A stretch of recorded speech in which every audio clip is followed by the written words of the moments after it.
Hi guys, and welcome back to SwitchUp. A big thank you to Chicken Perm, aka Justin, or is it the other way round, for this excellent review of NBA 2K20 on the Nintendo Switch, and a thanks to 2K for the review copy. Basketball has been my favourite sport to play and watch my entire life. I played it competitively from first grade up until I was 23 years old. To me, it is the ultimate teamwork sport. The NBA in the bad boy late 80s and 90s and early 2000s could not be topped by anything for me. With that said, this review of NBA 2K20, brought to us by Visual Concepts and 2K Studios, is coming from the point of view of someone who's not played a game in this series in a few years, but who's lived and breathed basketball for most of his life. Will the latest installment of the 2K series have players balling, or will they be balling? Ugh, let's find out. Fight on the glass, that needs to remain the focus for 2 more quarters if they want to hang on to their lead.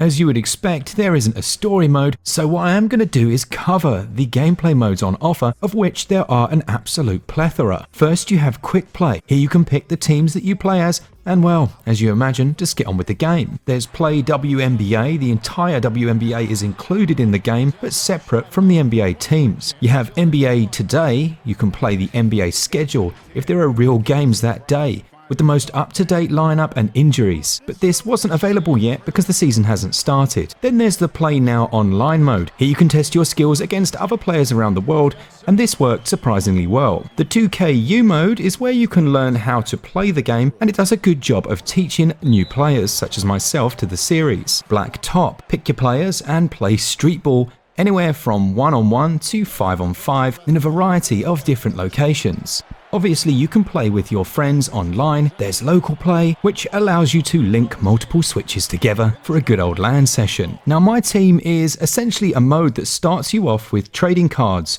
of current players and one legend to create your own fantasy-like team. Play games and complete challenges to earn new cards, tokens and coins, and it's reasonably easy to earn packs of cards. Then there's the Triple Threat mode. Here you can play 3-on-3 against the best trios in league history, while Domination allows you to play 5-on-5 against every single team, and the classic Freestyle mode is again a good place to learn to play with the team you've created. Now, I did want to add in with the gameplay section that there are a large number of microtransaction opportunities in the game. Chicken Perm himself didn't find that it actually affected the gameplay in any real way, but obviously if you're not a fan of those style of systems, it's something worth considering. Now, as I'm sure you're gathering, the game has an incredible amount of modes for you to enjoy. And much like the FIFA titles, there's an auction system here as well that allows you to try and find specific cards to add to your roster. In your collection screen, you can edit, upgrade and arrange your card collection and team lineup. Now, the meat of the game may be spent here, but also there's an equally large mode called My Career. Here you can create your very own player and pave your own path in the league, as well as allowing you to create your own league that can last up to 80 years. Good lord. If you fancy starting your own team, mode that allows you to do just that, plus the WNBA season, the NBA season, the playoffs, and 2K TV. This is a short television show that gives you all the updates to the game and interviews with the players. During the episodes, random trivia questions appear, and if you get them right, you earn coins for purchasing previously mentioned player cards. It's a really nice system and a good way of making the whole experience feel like a more realistic one. There really is an insane amount of modes and content in this game. The only thing missing is a 3-point contest and a slam dunk. Gameplay scores 19 out of 20. Now, none of this is important if the game doesn't control well, and at first I was worried it had been too long since the last time I picked up one of these games, because you know the saying, you can't teach an old chicken new tricks. Something like that, I think. It was a bit overwhelming at first, because the controls seemed far too complex, especially compared to what they used to be. A little bit of practice made perfect though. How you play the game can really be done in 2 separate ways. There is what I decided to call the novice approach, and then the expert. I describe novice as this. You control your characters with the left analog stick as you would imagine. Then there's the R trigger, which is spring, and the R bumper that puts button icons over each player to switch or pass directly to them. When you're offensively playing, you You can shoot the ball with either the R stick or Y button. You have to hold it down and then time the meter that appears on the screen at just the right point of release. Passing's easy enough with the B button, which takes me onto the defensive controls. The L trigger puts your player in a defensive stance and boxes out. Y does a hand check to try and steal the ball, while X is jump to block shots or grab rebounds. So those are my simple controls and the easiest way to get into the game, but there's also a far deeper and more complex one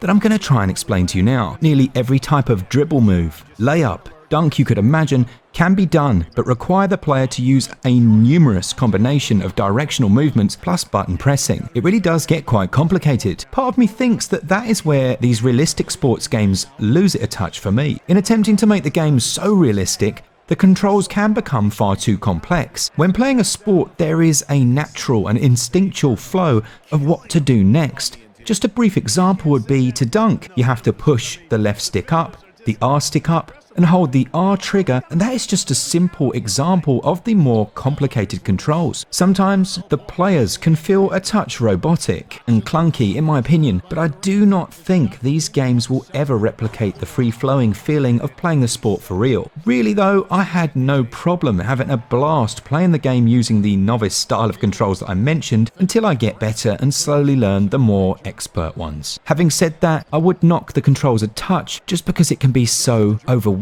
at first. Controls score 15 out of 20.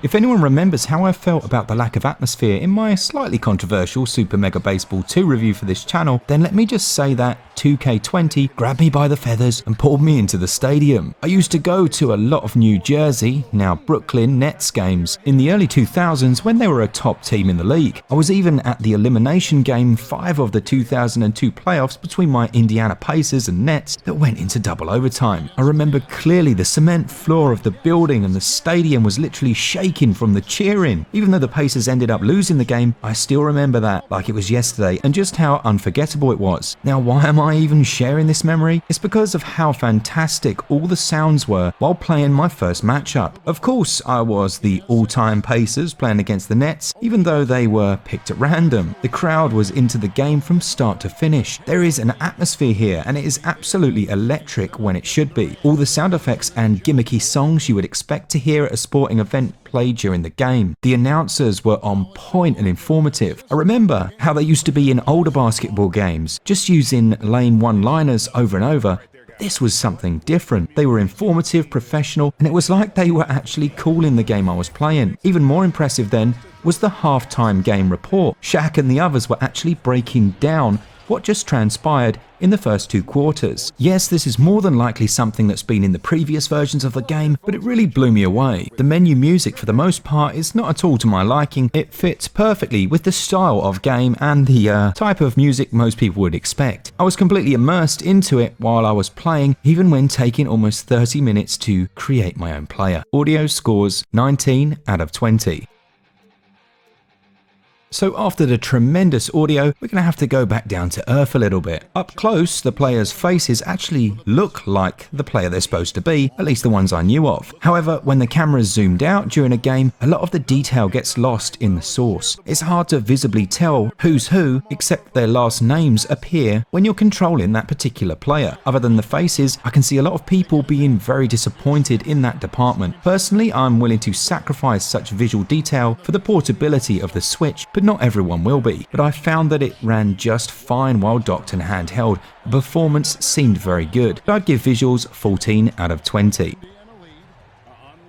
The game costs the full $59.99 or your regional equivalent. There's no doubt about it, it's a hefty asking price, particularly when you take into account the recent massive sale that the 2K19 went down to. I think it was $3.99 or something in that region, and then some adverts began popping up in the game, which really put the wind up a lot of people. As mentioned in the gameplay section about the microtransactions, it's going to be something that puts a lot of people off right off the bat. It's not an issue for Chicken Perm, and he totally enjoyed the experience and didn't at all feel compelled to buy them. And in actual fact, that's similar to myself. While I saw that that option was there, it never really caused me much issue and I still enjoyed the game, but I did notice it took a long time to unlock player packs, etc. There's a load of content to enjoy, but it's a consideration, and I'd say there's possibly some damage been done there. Another consideration is the epic file size. It currently takes up around 41 gigabytes of room on the Switch, as well as needing a large chunk for the initial save states. Irrespective of this though, the game really does offer almost everything a basketball fan would want in a game. There's an abundance of modes, as you saw from earlier in the review, and the replayability is well worth the asking price in my opinion. I'd give value 15 out of 20.